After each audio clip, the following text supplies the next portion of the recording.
I came back from my business trip earlier than expected. I didn't tell anyone I was returning. I wanted to surprise Miguel. When I arrived on our street, I saw several cars parked in front of our house. The garden was decorated with blue and pink balloons. A banner read, "Welcome, our little miracle." I parked my car a street away and walked over. The door was slightly open. Music and laughter spilled from inside. When I stepped in, I froze. In the middle of the living room, Carmen, my best friend, was visibly 6 months pregnant. My mother-in-law, Rosa, was gently stroking her belly while my mother served drinks. Gifts were stacked on a decorated table. "So, is the nursery ready?" my Aunt Elena asked. "Almost," Carmen replied. Miguel insisted on painting it himself. He's been working on it every weekend. At that moment, my husband walked in, carrying more drinks. He approached Carmen and hugged her from behind, placing his hands on her belly. "We just need to set up the crib. We picked it out together last week." I watched as my mother stiffened upon seeing me. She quickly walked over. "Anna,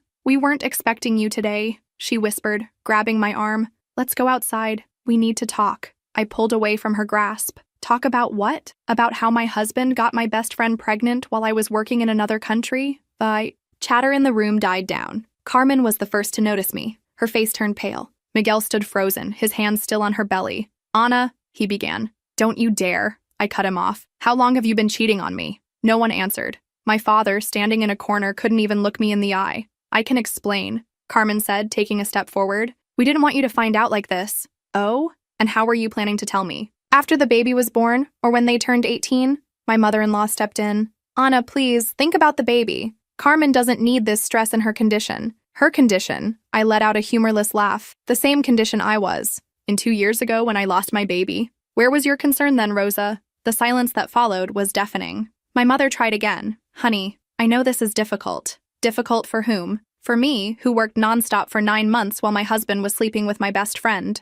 Or for all of you who had to." "Keep up the charade." Miguel finally stepped away from Carmen. "Anna, can we talk privately? Don't make a scene." "A scene?" "No, Miguel. A scene would be telling everyone how you convinced me to take that overseas job. How you said we needed the money to start our family." I turned to Carmen. "Did he tell you that? Or did he say he was lonely and abandoned while his cruel wife chased her career?" Carmen started crying. "It wasn't like that. We didn't plan this." "Of course not. I suppose you just tripped and fell pregnant by my husband. These things happen, right?" The guests began shifting uncomfortably. Some grabbed their bags ready to leave. My father finally spoke up. "Anna, calm down. You're upset." "Upset? No, Dad. I'm perfectly calm. In fact, I'm grateful." My mother frowned, confused. "Grateful?" "Yes, because now I see everyone for who they really are. My husband, the liar. My best friend, the traitor. And my family, the cowards who chose to protect this lie instead of me." I walked over to the gift table and grabbed one at random. "This one's yours, Mom. You bought a nice gift for your son-in-law's mistress's baby." "Anna, please," my mother pleaded. I tore the wrapping paper open. It was a white baby outfit with blue details. "How thoughtful. I hope you kept the receipt." Miguel stepped forward, trying to take the gift from my hands. "Enough, Anna. You're making a fool of yourself." "Making a fool of myself?" "No, Miguel. You did that all on your own, getting my best friend pregnant while I was paying all the bills." My mother-in-law stood up, outraged. "This is too much. Miguel was just looking for the happiness you couldn't give him. Always busy, always working." "You're right, Rosa. I was too busy working to pay the mortgage on the house where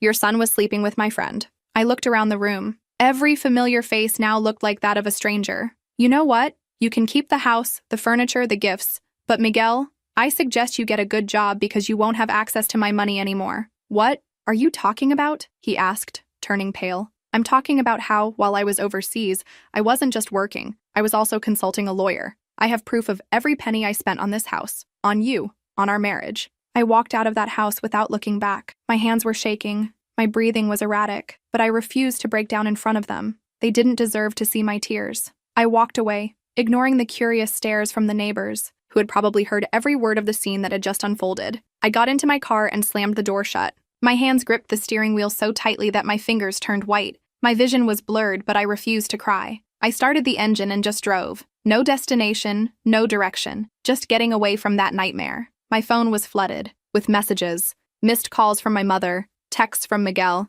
even Carmen. "Please, Anna, we need to talk. This wasn't supposed to happen this way. You don't understand the whole situation." Oh, I understood. I understood perfectly. I understood that while I was working to support my home, my family, my marriage, they were together. I understood that every time Miguel called me saying he missed me, it was a blatant lie. I understood that every time Carmen said she was busy and couldn't talk, it was because she was busy with him. A bitter taste filled my mouth. Disgust at myself for not seeing it sooner. After driving for a while, I pulled into the parking lot of a random hotel. I needed a place to breathe. I wasn't going back to that house that now stood as a monument to my humiliation. I walked to the front desk and booked a room for a few days. The receptionist gave me a strange look, probably because of my disheveled appearance, but handed me the key without asking questions. The moment I stepped inside the room, I locked the door and collapsed onto the bed. Only then did the weight of everything crush me. I curled up, hugging myself, and let the tears fall. Tears of rage, of disgust, of a deep suffocating pain that squeezed my chest. But I couldn't stay like this forever. I had to do something. The next morning, I went straight to my lawyer's office. He already knew about my situation and had all the necessary documents ready to ensure that I got out of this mess with as little damage as possible. I want to start the process today, I said firmly. Divorce, property division, everything. And I want it to be clear that Miguel won't see a single cent of my money. He nodded. You have more than enough evidence to contest any claim he might make. The house is in your name. All the expenses were covered by you. He has no rights to anything. I took a deep breath. Good. Then let him find out the hard way. I walked out of the office feeling an odd sense of relief. For the first time in a long time, I felt like I was in control of my own life. My phone buzzed. Miguel. I ignored it. Minutes later, a message popped up. We need to talk. Please, Ana. I only responded with, talk to my lawyer. Days passed, and the calls and messages didn't stop. Until one afternoon, while I was having coffee at a cafe near the hotel, someone approached my table. Miguel. He looked awful. Deep. Eye bags, messy hair, but I felt no sympathy. Ana, please. He sat across from me without being invited. I didn't want you to find out like that. I crossed my arms. Oh, but how did you want me to find out? With an invitation to the baby shower? He ran a hand over his face, exhausted. This isn't how I wanted things to happen. I made a mistake. A mistake? Getting my best friend pregnant was a mistake? No, Miguel. It was a choice. You chose to sleep with her. You chose to lie to me. You chose to let everyone cover for you. He lowered his head. I was lonely, Ana. You were never here. You were always traveling, always busy with work. I let out a bitter laugh. And why was I busy, Miguel? Because I was the one paying for our damn house. While you sat at home doing nothing. He said nothing. You want to know the most ironic part? I continued. I took that job because I thought we were building something together. I made sacrifices, thinking it was for a greater good. But while I was working myself to exhaustion, you were screwing my best friend. He looked at me, desperate. I know I messed up, Ana, but can't we fix this another way? I leaned forward, staring directly into his eyes. We are fixing it. My lawyer has already filed for divorce. You won't get a cent from me. And as for that child, I hope you're a good father because I want you out of my life. Ana, please. It's over, Miguel. I stood up and walked away without looking back. It didn't take long for the news to spread. My real friends, the ones who hadn't betrayed me, stood by my side. And my family? Oh, they tried to reach out. My mother called me multiple times, trying to justify everything. We didn't want to hurt you, sweetheart. It was complicated for all of us. You need to forgive. Forgive? No. I moved on. Over time, I rebuilt my life. I left that hotel and bought myself a new apartment. I focused on my career, my future. And Miguel? Well, he soon realized that life wasn't so easy without the comfort I had provided. A few weeks later, I received another message. Can we talk? I miss you. I laughed, deleted the message without replying, and for the first time in a long time, I felt free. When I finally received confirmation that Miguel had been officially served with the divorce papers, I knew his real nightmare was just beginning.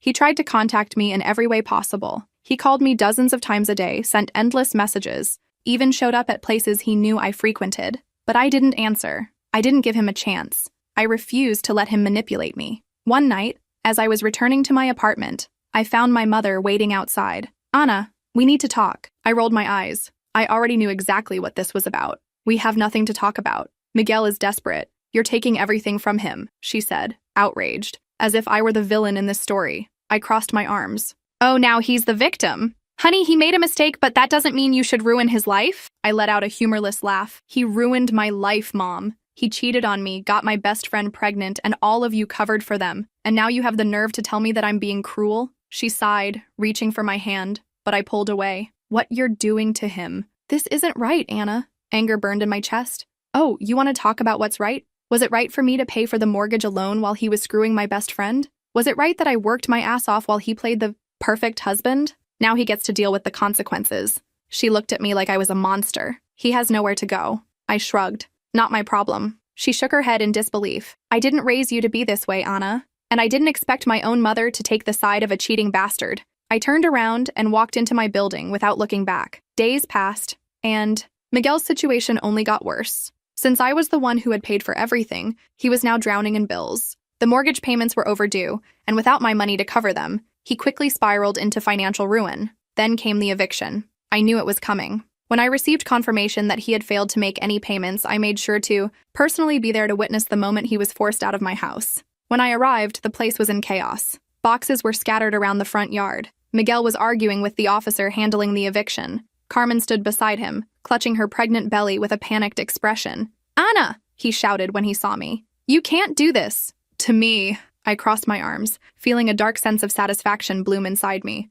I can and I did. This isn't fair. I lived in this house. No, I paid for this house. You were just a parasite living in it. His face turned red with frustration. "Where the hell do you expect me to go?" I shrugged. Not my problem. Carmen looked at me, as if expecting mercy. "Anna, please, please?" She actually had the nerve to look me in the eyes and say, "Please?" I took a step toward her. "Oh, so now you can say my name?" Before, it was just, "I hope she never finds out," wasn't it? She lowered her head. "It wasn't supposed to be like this. But it is. And now you and Miguel have to deal with it." Miguel ran his hands over his face, looking exhausted. "You don't have a heart." I tilted my head. "Funny, because you sure loved that heart when it was paying all your bills." He opened his mouth to argue, but shut it again. The officer approached. "Time's up. You need to vacate the property now." Miguel's expression turned to sheer panic. He looked around, realizing that he was out of options. He grabbed a box and slammed it onto the ground. "You just want to see me destroyed, don't you?" I leaned in closer, meeting his gaze without a trace of pity.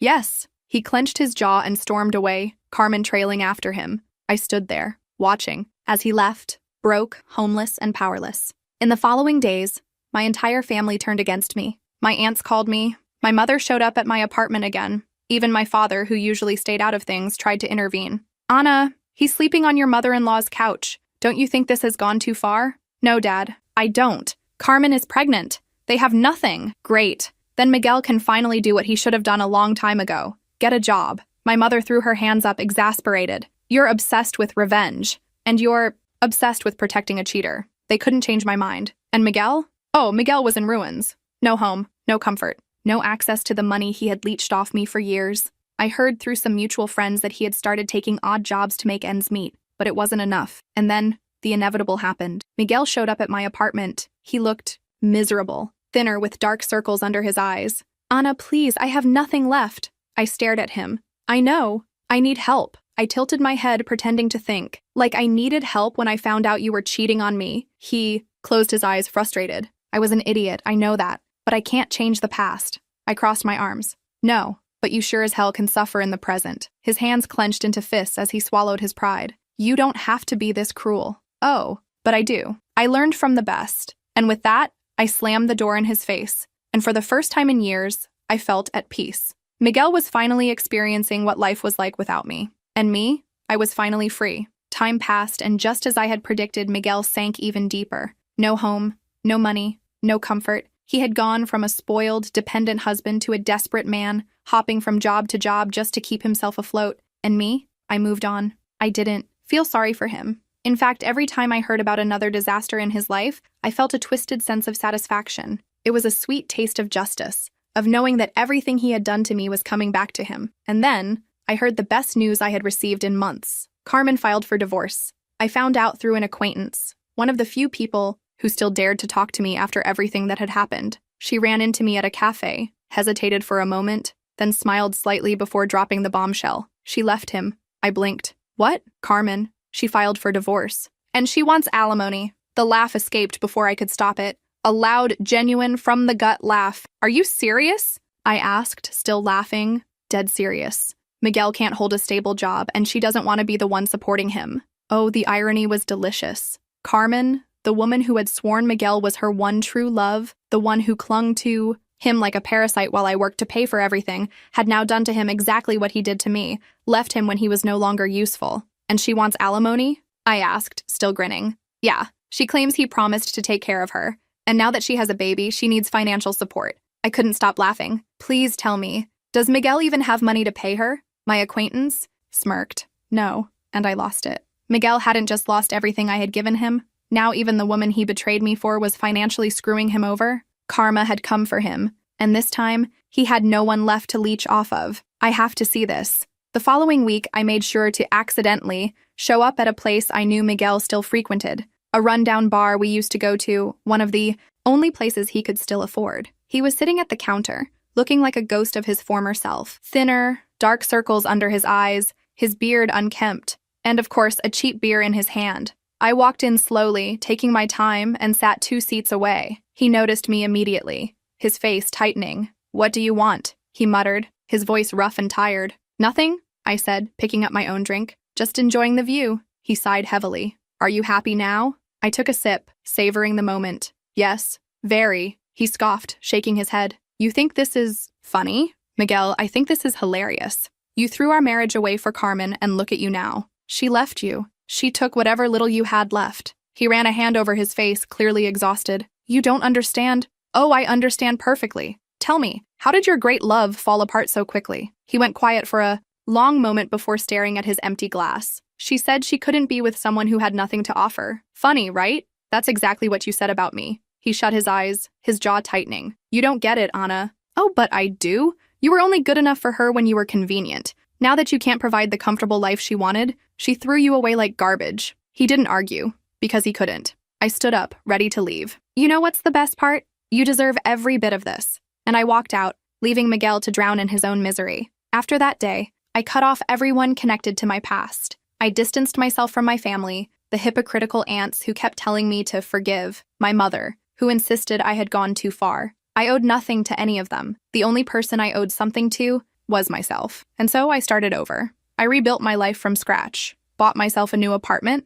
just for me, sold everything that reminded me of that pathetic chapter of my life, donated some things, burned others. Miguel and Carmen were erased. Went out more, met new people, enjoyed life without carrying dead weight on my back. For the first time in years, my life was mine. And while I moved forward, Miguel kept falling apart. Months later, I heard that he had tried to appeal the divorce ruling, claiming that he deserved alimony instead. Of course, the judge laughed in his face and denied everything. I also found out that Carmen kept draining whatever tiny bit of money he had left. And me? I had never felt better. The world was finally how it should be. I was free, and Miguel was getting exactly what he deserved.